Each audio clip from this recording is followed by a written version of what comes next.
Bismillahirrahmanirrahim. Assalamualaikum warahmatullahi wabarakatuh.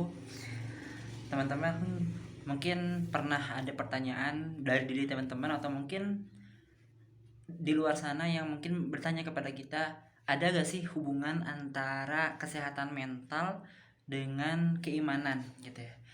Kita lihat berita di TV, ada orang bunuh diri gitu ya, stres, depresi.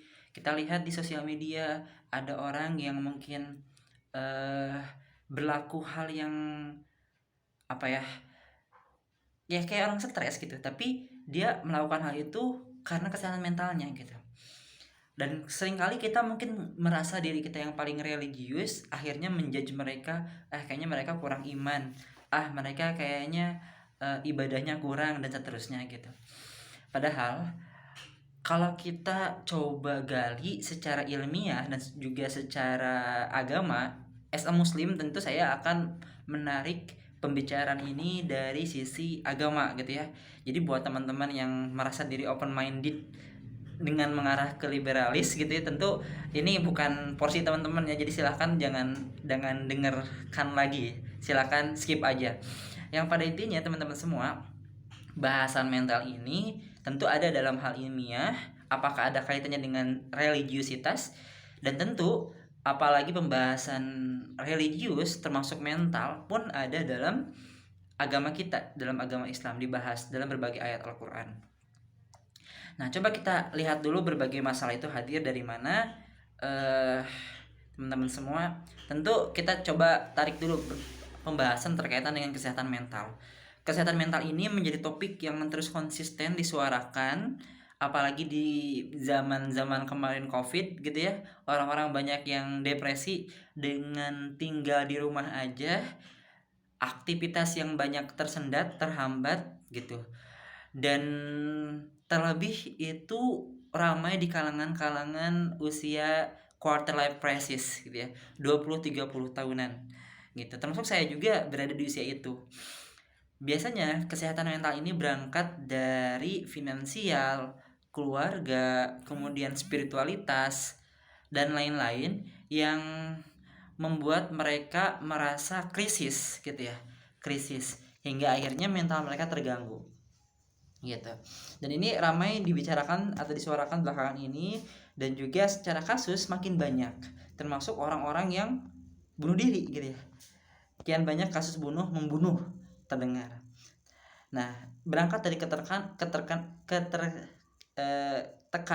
ketertekanan, kesedihan yang dalam, putus asa, dan kesemua ini memiliki akhir yang sama, rasa tidak berguna dan tidak berdaya, merasa dirinya itu useless, hopeless society, dan seterusnya. Ya, ini semuanya berangkat dari depresi itu. Dan ternyata teman-teman semua, ini kita bicara soal ilmiah dulu. Secara ilmiah, ada hasil penelitian psikolog yang membuktikan tentang kaitannya antara kesehatan mental dengan iman atau mungkin tingkat religiusitas. Ini penelitian psikolog di Health and Safety Laboratory di Stockport ya, di Stockport menyimpulkan bahwasanya orang yang religius tak mudah cemas. Semakin religius seseorang, semakin kecil kemungkinan dia mengalami depresi, kecemasan, dan kelelahan. Nah, ini ada gambar presentasinya, mungkin nanti kalau sempat saya bikin coba short video 1 menit atau reels, dan saya masukkan hasil penelitiannya ya, antara religion and spirituality dikaitkan dengan kesehatan mental ya, mental health. Nah, penelitian ini dilakukan oleh Pitorino 2018 yang menyatakan bahwasanya manusia dengan tingkat religiusitas tinggi memiliki outcome yang lebih baik dalam kualitas hidup, optimisme, dan kebahagiaan. Lah, kok bisa? Nah, kita coba gali secara logika kita juga ya. Hubungan antara iman, keyakinan agama dengan kesehatan mental dan jiwa terletak pada sikap penyerahan diri seseorang terhadap sesuatu yang dianggap maha kuasa. Ya. Di sini yang perlu kita highlight itu adalah penyerahan diri. Ketika seseorang memiliki iman, keyakinan ya, agama, tentu dia meletakkan dirinya sebagai orang yang berserah, sebagai orang yang memiliki berada dalam naungan zat yang lebih tinggi, zat yang tak terbatas, dan dia merasa dirinya terbatas. Artinya dia menyerahkan dirinya kepada zat itu. Ya, sebagai seorang muslim maksudnya adalah Allah Subhanahu wa taala, ya. Dan dia, makanya Islam sendiri artinya kan berserah, menyerah. Begitupun dalam agama lain. Ya, tapi sebagai muslim tentu saya akan menarik contohnya dalam Islam. Ya, rasa bergantung pada Allah memunculkan rasa positif seperti syukur, tawakal, sabar, merasa cukup, berserah, dan sebagainya. Nah, di samping itu teman-teman semua, iman akan melindungi diri dari dua gejala depresi yang paling berbahaya, yakni keputusasaan dan rasa ingin bunuh diri. Jadi kalau ada berita orang bunuh diri kemudian kita mengomentari dia mungkin imannya, itu tidak salah. Tapi nanti kita akan bahas bagaimana sikap yang seharusnya dilakukan oleh seorang muslim ketika melihat fenomena tersebut, gitu ya. Ya, yang pada intinya sampai sini kita memahami bahwasanya kesehatan mental itu sangat berkaitan erat dengan iman, kepercayaan, keyakinan, agama. Gitu. Semakin dia religius, insya Allah dia akan semakin jauh dari semakin kecil kemungkinan dia mengalami depresi. Gitu. Karena dia senantiasa berserah sehingga memancarkan sikap-sikap tawakal, syukur, sabar, dan seterusnya. Nah, dalam Islam sendiri teman-teman semua mengajarkan bagaimana cara menghadapi penderitaan. Misalnya dengan mengubah persepsi bahwa masalah yang datang adalah ujian. Nah, ini sebenarnya hal yang mungkin sering kali kita dengar, simple, mengubah persepsi penderitaan sebagai ujian, masalah sebagai ujian. Ujian artinya tahap atau fase agar kita naik level gitu, agar kita mendapatkan pahala yang berlimpah gitu. Ketika kita bisa menghadapi ujian tersebut, ya, merubah ya sebuah persepsi tersebut merubah masalah menjadi ujian agar kita menjadi manusia yang lebih baik, naik level. Ya. Islam juga mengajarkan cara menghadapi kecemasan, yaitu dengan rasa percaya bahwa segala yang terjadi adalah hal yang terbaik dari Allah untuk kita. Ada hikmah yang mungkin baru akan kita pahami kapan nanti gitu ya, yang kita tidak ketahui. Yang mungkin kita dapat hikmahnya itu setelah kita melewati permasalahan itu. Artinya iman membuat kita senantiasa mengambil hikmah, senantiasa membangun mindset bahwasanya semua hal yang terjadi adalah yang terbaik buat kita. Takdir yang terbaik dari Allah Subhanahu wa taala. Itu adalah iman. Sehingga ketika kita dihadapi masalah yang begitu berat, akan muncul pernyataan tersebut. Ini yang terbaik dari Allah, pasti akan ada hikmahnya. Hingga hal tersebut akan membuat kita jauh dari depresi.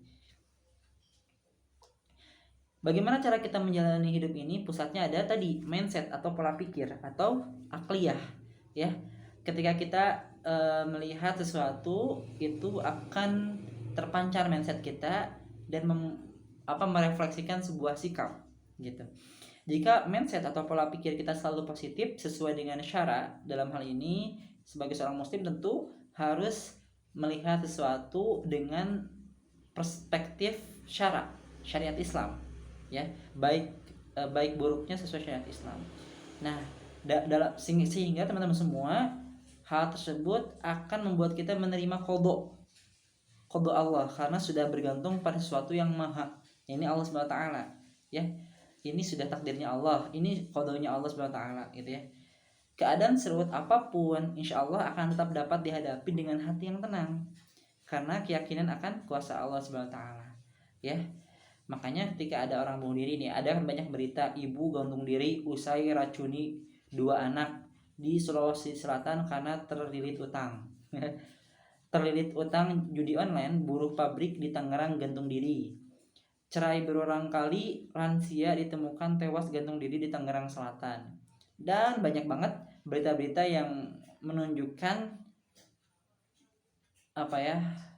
kesehatan mental yang terganggu sehingga mereka depresi sampai dengan gantung diri, bunuh diri. Ya. Bagaimana iman mereka? Saya yakin saya juga secara kasar, secara langsung tegas mengatakan bahwasanya mungkin iman mereka memang sangat diuji sehingga mereka tidak lolos ujian itu gitu ya, tidak lolos ujian itu, akhirnya mereka depresi bahkan sampai bunuh diri. Artinya mungkin kalau bicara soal tingkat keimanan, artinya tingkat keimanan mereka belum bisa menghadapi ujian-ujian itu gitu. Namun teman-teman semua, dalam Al-Quran sendiri Allah tuh sebenarnya banyak menghibur kita. Artinya benar-benar iman itu sangat berpengaruh, karena ketika kita imannya terus diupayakan untuk meningkat, artinya kita akan senantiasa belajar, senantiasa menggali syariat Islam termasuk Al-Quran. Dan Allah dalam Al-Quran sendiri senantiasa banyak menghibur hambanya yang sedang jatuh dalam rasa hampa. Ya, contohnya dalam surat An-Nisa ayat 29. Dan janganlah kamu membunuh dirimu, sesungguhnya Allah adalah Maha Penyayang kepadamu. Nah, ini benar-benar hiburan banget teman-teman semua. Benar-benar kayak motivasi cinta dari Allah SWT. Jangan depresi, jangan bunuh diri, kata Allah tuh kayak gitu. Aku tuh sayang sama kamu gitu. Sesungguhnya Allah adalah Maha Penyayang kepadamu gitu. Please don't kill yourself, I love you gitu ya. Jadi ini tuh kalau kita benar-benar meresapi dengan keimanan kita, kalimat ini tuh benar-benar kalimat yang sangat menghibur, kalimat yang sangat memotivasi kita, kalimat yang benar-benar dibutuhin oleh orang-orang yang sedang dalam goncangan mental gitu. Diyakinkan oleh Allah yang menciptakan kita bahwasanya kita tuh benar-benar dicintai olehnya, kita itu benar-benar worth it, dan Allah tuh benar-benar mencintai kita gitu. Artinya jangan khawatir, semakin kita mendekati Allah, kita akan benar-benar melihat bahwasanya Allah tuh mencintai kita, dan itu akan menjadi pegangan kuat ketika kita dihadapkan dengan permasalahan yang sangat berat ya. Lalu bagaimana sikap kita teman-teman semua ya? Kita sudah tahu bahwasanya banyak banget ayat dan hadis yang menjelaskan perkara keresahan hidup, tapi jangan sampai kemudian kita apatis dan tidak cari tahu gitu. Artinya ketika kita melihat orang-orang depresi, orang bahkan mau bunuh diri, stres dan sebagainya, kita tuh bukan menjudge, kita tuh bukan malah membuat mereka semakin depresi. Kamu gak punya iman gitu ya, gitu aja ngeluh, imannya lemah, gak bisa ngadepi masalah. Bukan kayak gitu teman-teman semua ya. Makanya bersyukur gitu ya, bukan kayak gitu. Dan itu justru bahkan makin membuat mereka depresi. Dan tentu itu bukan hal yang elok dilakukan dan diberikan oleh kita sebagai seorang muslim, apalagi pengemban dakwah, kepada orang-orang yang masih dalam fase keterpurukan. Karena kita tidak tahu bagaimana terpuruknya mereka, bagaimana mereka menghadapi masalah yang begitu berat. Belum tentu kita ketika kita dihadapi masalah bisa sehebat mereka, sekuat mereka gitu ya. Jangan mentang-mentang kita belajar agama baru hijrah kemudian kita menjadi mereka kurang bersyukur, menjadi mereka gak punya iman dan seterusnya. Karena kita tidak tahu bagaimana mereka, apa yang mereka rasakan. Tugas kita adalah kita memahami mereka, empati, dan coba berusaha mencari solusi ya. Mungkin mudah untuk memberi label-label dan slogan yang menghibur ego diri gitu ya. Aku yang paling bersyukur, aku yang paling beriman, mereka enggak gitu ya. Mudah. Tapi kita harus ingat teman-teman semua bahwa dakwah harusnya membawa kebahagiaan, bukan malah membuat lari ya. Islam datang untuk menawarkan solusi, bukan untuk dijadikan bahan untuk menyakiti ya. Kita itu teman-teman semua adalah pendakwah, perayu, penyeru ya, perayu manusia untuk kembali ke jalan Allah, bukan pihak yang malah sibuk menghakimi. Orang yang depresi, orang yang pengen gantung diri, kita ajak mereka kembali ya kepada Allah gitu ya, bukan justru malah makin membuat mereka jauh. Mudah-mudahan kita senantiasa memuhasabah diri kita, senantiasa kita memahami diri, dan kita bisa empati terhadap orang-orang yang berada dalam fase terpuruk dan depresi. Barakallahu fikum. Assalamualaikum warahmatullahi wabarakatuh.